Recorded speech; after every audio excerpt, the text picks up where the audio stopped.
Waheguru Ji Ka Khalsa, Waheguru Ji Ki Fateh. We welcome you to Khaas Mulakaat on Sangat TV. Today we are very privileged and honoured. We have with us in the studios the Right Honourable Member of Parliament, Tom Watson. Tom, welcome to the show. Good to be here.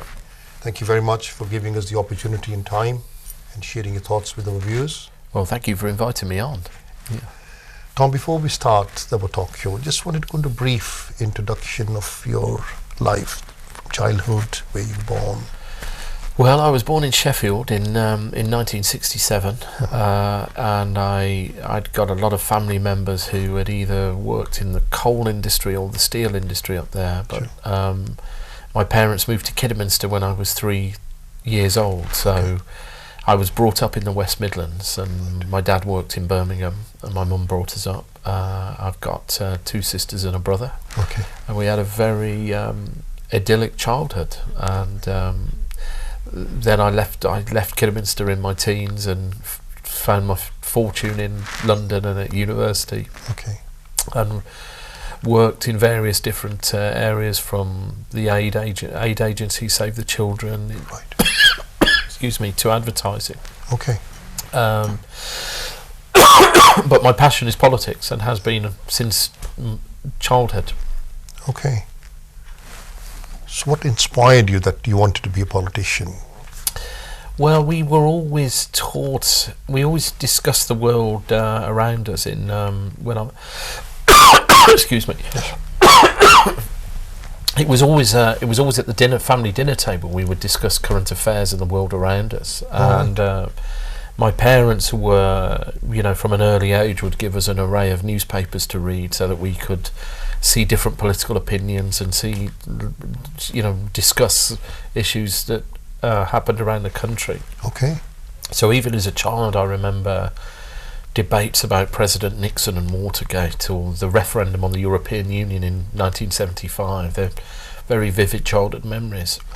And for me, it was always just part of our life.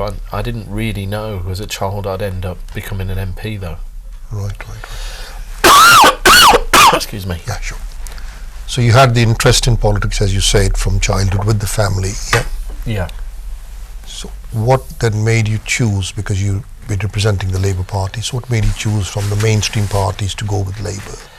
Well, I guess I've been brought up to think that we should live in a socially just world, and as part of our family discussions as a child, we would always see injustice and inequality in the world, and for me, very early on, I realised that the Labour Party was the vehicle for social change. And if you look at the sort of philosophy that sits behind the Conservative Party, it's been said that conservatism is a theory of imperfection, that it's a theory that allows privilege to be enshrined. And I've always felt that people should make the best of themselves and not be held back. And so from an early age, I formed a view that the empowering state could play a role in giving people a hand up in life. You invest in good education because, yes, you want the individual to succeed, but actually if that individual succeeds, it's good for all of society. You pay your taxes into the government because people want high quality healthcare and good public services, and so the Labour Party was always the natural choice for me, even at quite an early age. And even before I was too young to join the Labour Party, I would campaign in elections for the Labour Party. So I remember collecting polling numbers in the February 74 general election at the age of 7 when Harold Wilson was Prime Minister, which is another vivid childhood memory. Right. So when you went into politics, what was your first position within the ranks of politics? Did you become a councillor or?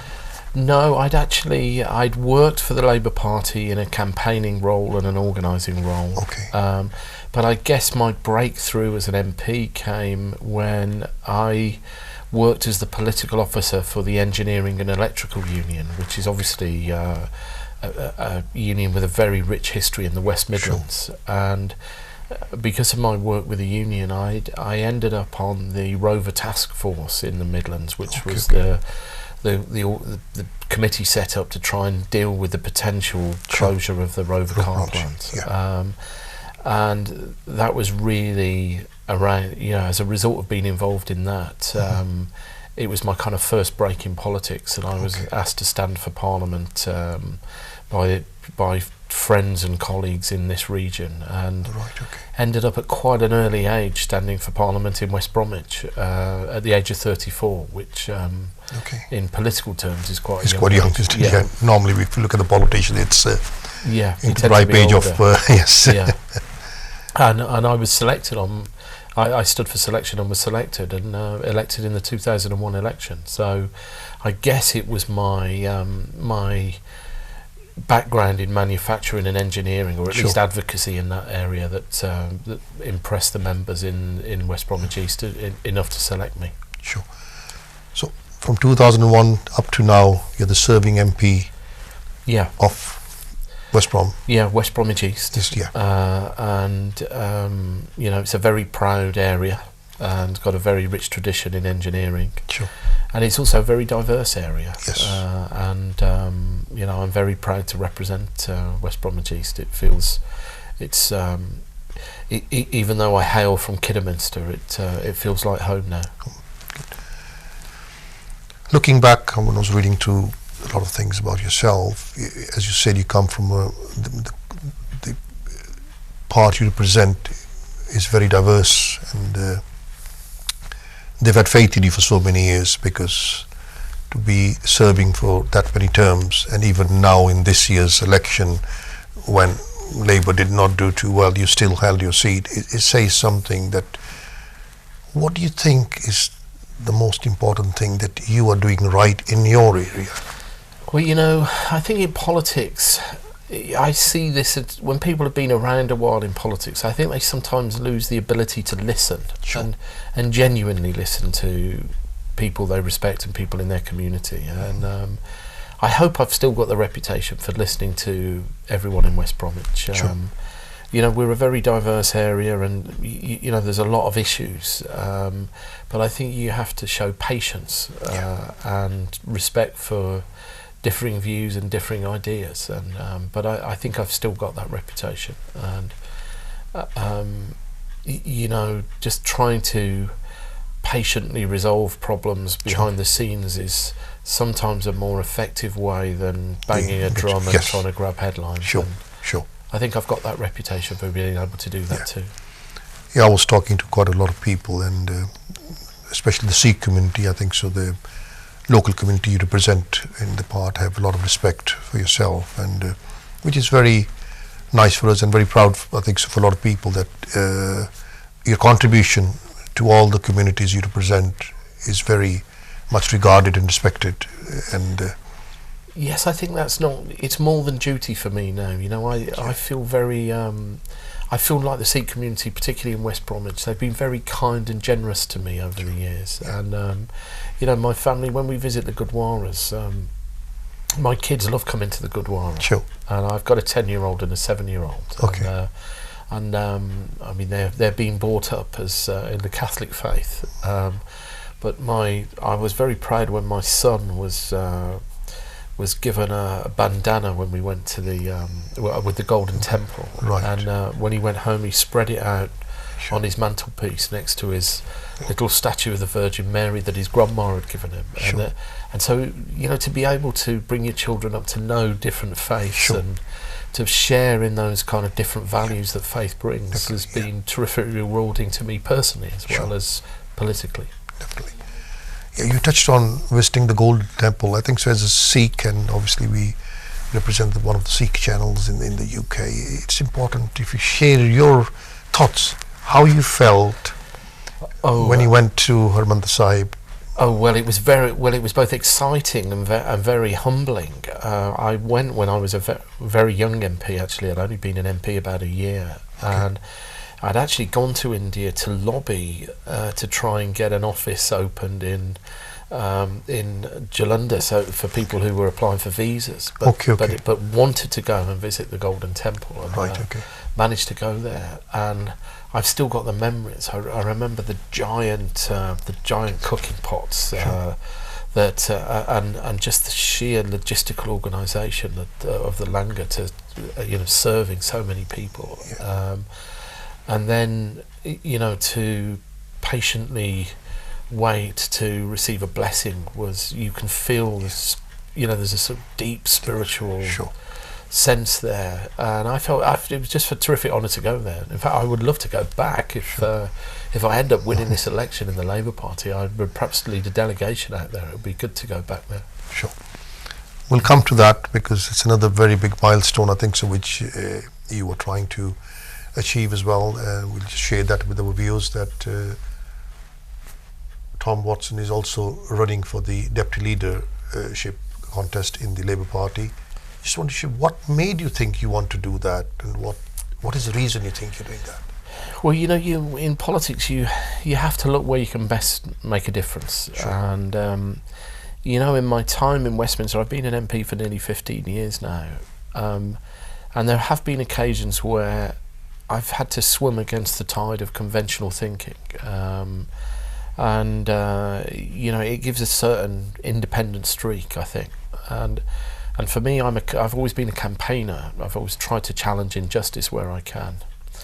And I think the Labour Party now needs a deputy leader that can campaign. We're about to select a new leader as well, and about 1/3 people will be involved in that decision. Right. And whoever leads the Labour Party will have to cast a new vision for the country in 2020 that reconnects with millions of people who formerly voted Labour and haven't done in recent years. But I think they need a deputy that can help them realise that vision, and I think that's a campaigning job, someone who understands community engagement and community politics and is prepared to advocate for all communities in the UK, and that's certainly what I'd like to do in the job. We wish you all the best, hope you succeed. I think a lot of your well-wishers would want you to be that, and especially West Bromwich will be very proud to see their leader, their Member of Parliament, become that. I hope so. Tom, just a question on that, because 15 years you've been an MP, sir, and you've gone through the eras of Tony Blair, Mr. Brown. What do you think has gone wrong with the Labour Party? Because even this election, it's all misfired. What do you think has gone wrong? Well, I think the Labour Party is always successful when it can convince people that we stand for prosperity and a good economy and social justice. And certainly in the last election, I think this was a myth, but I think many people had heard it repeated so many times they began to believe it, that Labour was responsible for that international banking crisis in 2008. And I think we've got a long way to go now to convince people that we can be trusted to run the economy again. And so I think that was the main reason we were unsuccessful back on May the 7th. But I think there's a lot we can do to put that right, and particularly in areas like ours in the West Midlands, where the prosperity really comes from small and medium-sized businesses, very often family businesses working very hard for long hours, sometimes unrewarding in terms of income. They need to know that Labour's on their side, and I think we can be. I think if we go into 2020 saying that we stand for an entrepreneurial but fairer and kinder country, I think we can win again. But we've got a lot of work to do to convince people that we can do that. And is Labour Party learning from the errors, mistakes, you think? Is it a wake-up call come up to you guys? I hope so. I think when you lose elections, particularly 2 elections in a row, you have to, with all humility, spend time listening again. And it goes back to my original point. And as part of the build-up to the general election, and then as part of the internal election for the deputy leadership role, I've been touring the whole of the United Kingdom, from Aberdeen, Dundee, Glasgow, Edinburgh, Newcastle, Manchester, Liverpool, Birmingham, all around the country, just listening to what people have got to say and what they're looking for from a a centre-left leaning Labour Party, and they tell me they want to make sure that we're on the side of wealth creators, people who work very hard and try and improve their lives and their lives for their families, but also stand up for fairness and justice as well. Sure. And that's the history of my party. We're over a century old. I think we're at our best when we challenge injustice, but also convince people that we can make sure that their economic interests are safe. And we've got a team of people that are out there still listening, and I hope we can have a good programme for 2020 and convince people that we're back. Sure. And just my curiosity that you said you've been to Aberdeen, Scotland, because Scotland did a very big sort of history in this election. Yeah, changed the pattern of politics. it certainly did. What is the feedback people are giving you from Scotland?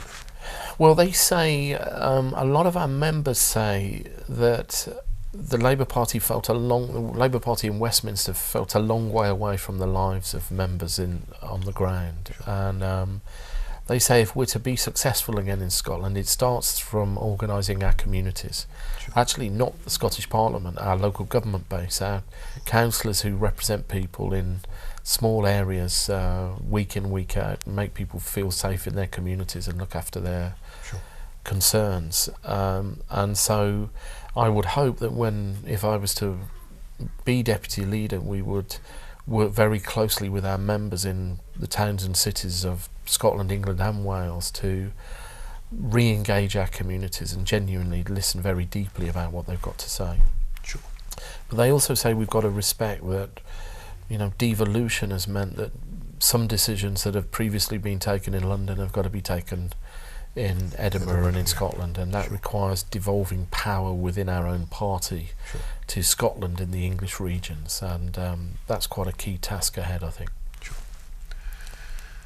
As we were talking about the constituency where you represent yourself, we look into politics and the members of parliament in this term. We don't see a Sikh member of parliament, unfortunately, this time.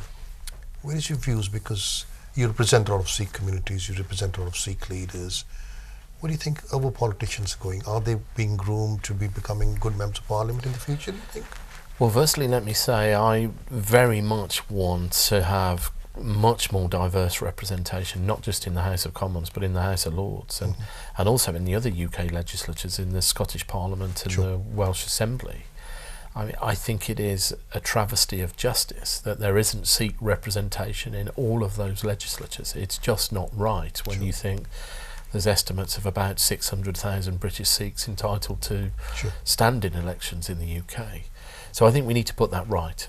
And if the benches of the benches of Parliament were to look like Britain, then about 1 in 5 MPs would be from black and minority ethnic communities. Sure.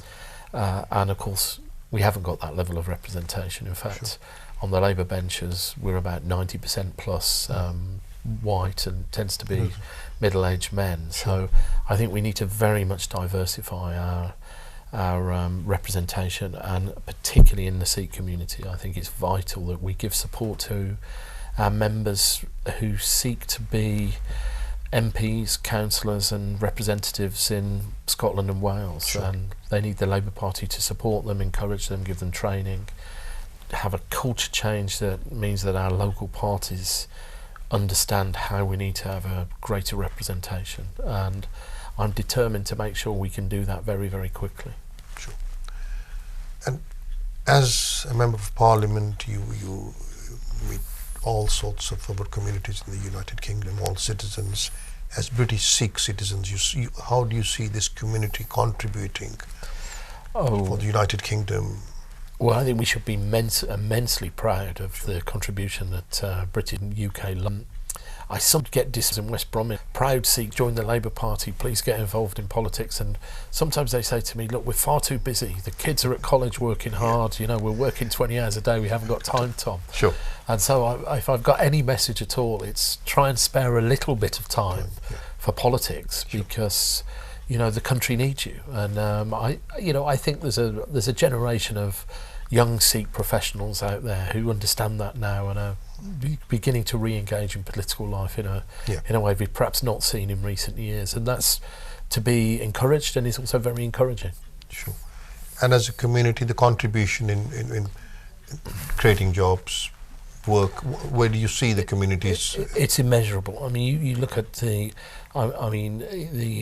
educational values of the Sikh community in commerce, in medicine, in all areas of life in Britain, and British Sikhs are playing a huge role, and I think they need to be properly recognised in, be it in sort of civilian honours, to their representation in the Parliament and in the Assemblies of Wales and the Parliament of Scotland. And I sometimes, the British Sikhs that I talk to are very, very proud, but also very, very humble, and very often don't seek the limelight. Yes. And that's to be commended, but I sometimes think that they lose out because of that. Yes. And if we look back into history, from the First World War to the Second, how many Sikhs sacrificed? Many thousands of Sikhs in the First World War, and we've just had the centenary. I'm a former defence minister. Okay. I mean, I think we need a national monument for the sacrifice that Sikhs have made in wartime for Britain. In fact, just this week I was looking at some amazing photographs of Sikh pilots in the RAF in the Second World War. And I don't think people recognise the valour that for a century Sikhs have had. And we should definitely reward that sacrifice with a monument. Sure. My grandfather served in the British Army in the British Army Service Corps. Yeah. Did he really? Yeah, right, so with that major. It was such a proud feeling when I tell my kids. They didn't believe me first. They said, "No, your great grandfather, British Army." Yeah, it's a pride for us, isn't it? Yeah, that's right. And again, I think the humility of the community is such that many people in Britain still don't know of the sacrifice that's been made, and they should. I'm looking at the current issues. We're just seeing Greece unfolding and worrying, very worrying for everyone. All your livelihood and everything you do, and then suddenly this is where the country is looking at. Where do you see us as an economy, as a country? Are we strong enough? Are we stable enough? Well, thankfully we've come out of a very long recession now, but I do worry about the global climate. As we speak today, the Chinese stock market has fallen nearly 10%. Sure. Since June, about $5 trillion has been removed from the stock market in China. To put that in context, that's about 5 times the debt that Greece owns now. And of course, the global economy is so interlinked to China now that if there's a difficulty in the Chinese economy, we all need to be concerned about it. Mm-hmm. So I think we need to be resilient, and it's rewarding that a lot of the business people I talk to in the Midlands, who obviously are very usually involved in pretty sophisticated manufacturing and engineering, are reporting that their order books are okay now. Sure. But I still think they need support to make sure that we've got support of government and the state to make sure they've got every opportunity to grow and be supported in tough times. Sure. And as we are in the current situation in the country of education, national health, your views, education, it's very expensive for kids to go to university now. Your views, your thoughts on that?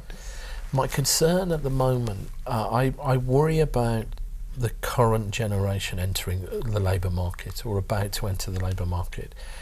It feels like they've got less opportunity than any previous generation for a very long time. Sure. And in the recent budget, there was a small change made, but one that will be significant for bright children from poorer backgrounds, that the maintenance grant element of their higher education has been removed. And I think that will mean that if you're a talented child who seeks to go to university, it might be that you can't afford to go. And that's obviously a personal tragedy for the individual, but sure. It's also a waste of talent. Yeah. And that's not good for our economy in the long run if we've got bright, capable children who want to go to tertiary education and don't because they can't afford it. And I think we'll have cause to regret that in years to come. Mm-hmm. And And then, you know, I think all parents hope that their children will go as far as they can and want to in education. Sure. But when they leave university now, they'll be saddled with more debt than any previous generation. Sure.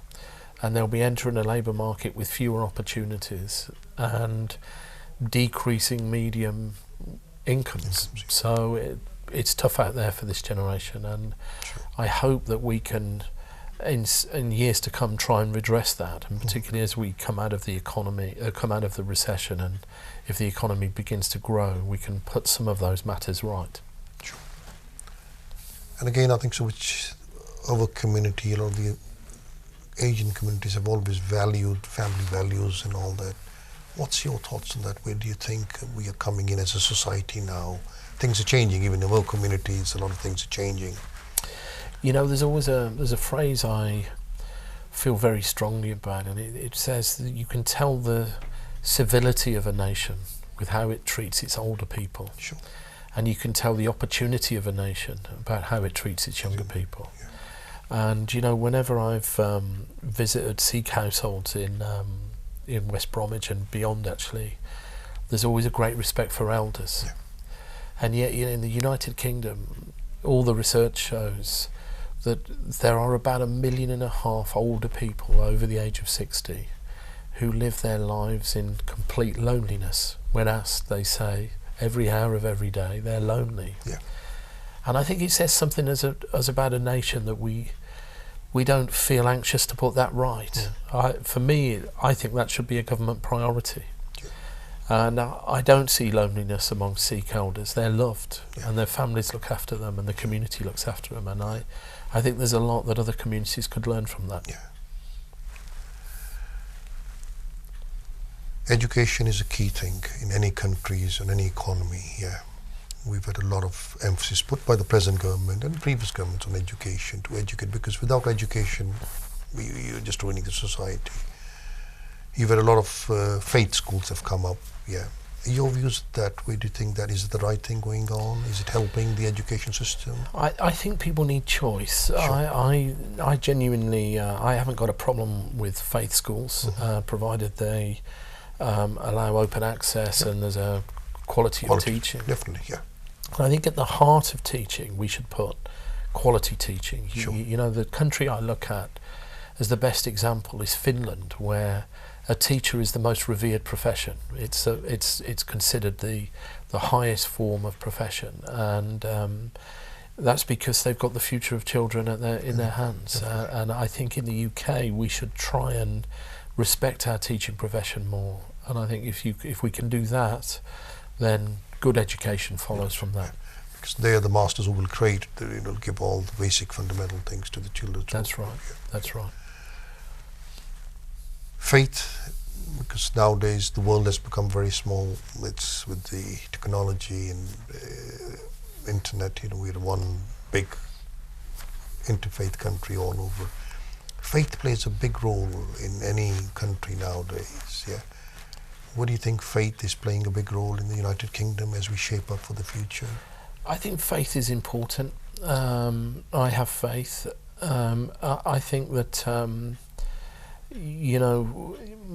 multi-faith disciplines, tolerance, a pursuit of peace, love, kindness, these are underestimated virtues that faith actually brings to individuals and to communities, and we should celebrate and revere that.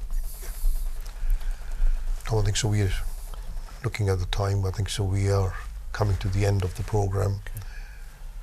I would like to thank you very much for giving us the opportunity to share your views, and I think so the viewers would have had a lot to intake. Obviously they can, if any of your people want to speak to you, they've got your contact details, they've got the website. Yeah. Your last words before we finish the show off? Well, I'm just very grateful to be able to talk to you, tell you a little bit about myself, and just say I'm still very committed to the Sikhs in Britain, and I consider myself an accessible member of Parliament. So be you a constituent or someone who wants to share an issue with me, please get in touch. I'm always there.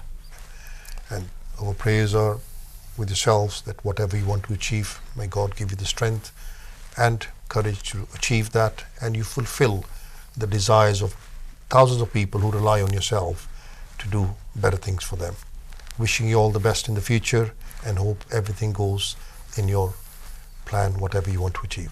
Thank you very much. Thank you very much, Tom. Thank you. Thank you.